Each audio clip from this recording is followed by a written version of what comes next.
So you're looking for ways to manipulate time. Well, it's a good thing that you came to my channel because I have 2 methods on how you can slow down time.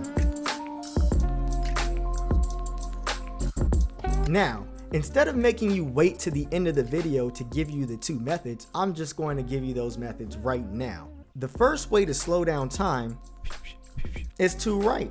The second way to slow down time is to speak. And those are the 2 methods to slow down time. Man, I knew this was going to be a clickbait. You're wasting my time, you short, bald head. Whoa, relax. That's my fault. Just because the methods are simple does not mean that they are not true. I just didn't think people watched the whole video anymore to want to understand. But if you're still here, let me explain. Before you can slow down time, you must understand time. And as the big homie Albert Einstein said, time is relative, meaning that time relates to the individual differently. For example, 1 hour in traffic does not feel like the same hour you get for lunch break. 2 days in prison definitely doesn't feel like 2 days in a resort. Time relates to people differently, and time is perceived by each individual differently. Now, the 2 methods that I gave you, they both have something in common, which I will explain later on in the video. But to begin, the first method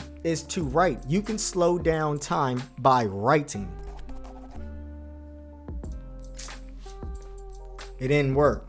Not that way. Let me explain. I've been writing down my thoughts, my dreams, my ambitions, my experiences. I've been tracking all my years in a series of journals, which I like to call chapters. For the most part, I've been documenting every week. I am keeping an account or a record for the days of my life. Writing down your thoughts enables you to have an account for your memories and experiences. Retaining your memories and experiences helps you to perceive time differently. And if you don't believe me, just try it. Write down your thoughts every day for 1 week, or write down your thoughts every week for 1 month, and see if time doesn't slow down just a little bit for you. Now, the second method to slowing down time is to speak. What I'm saying is, if you don't want to write down your thoughts and write down the events, at the end of each day, say out loud everything that you've done that day. Writing your thoughts down and keeping an account or a record, along with recapping your day through speech, have something in common. Guess what it is? Literary skills.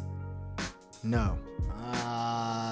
I'm gonna stop you right there. It's awareness. Awareness is how you slow down time. Try this, for example, and I know many of you have done it, and I know some of you will never do it again, but try this for an exercise. For your last 2 hours at work, look at the clock. Matter of fact, spend the whole day at work looking at the clock. I bet you don't want to do it. Why don't you want to look at the clock? It's because when you become aware of the time, it seems to slow down. You try not to look at the clock at work because you want time to move a little faster. The less aware that you are of the time, the faster it moves. The more aware that you are of time, the slower it moves. If you want to slow down time, be aware. I hear you, Mook, but my question is, how do I remain aware? I'm glad you asked. The best ways to remain aware is to meditate, practice mindfulness, and minimize your distractions. Didn't you say that in your last video? I sure did.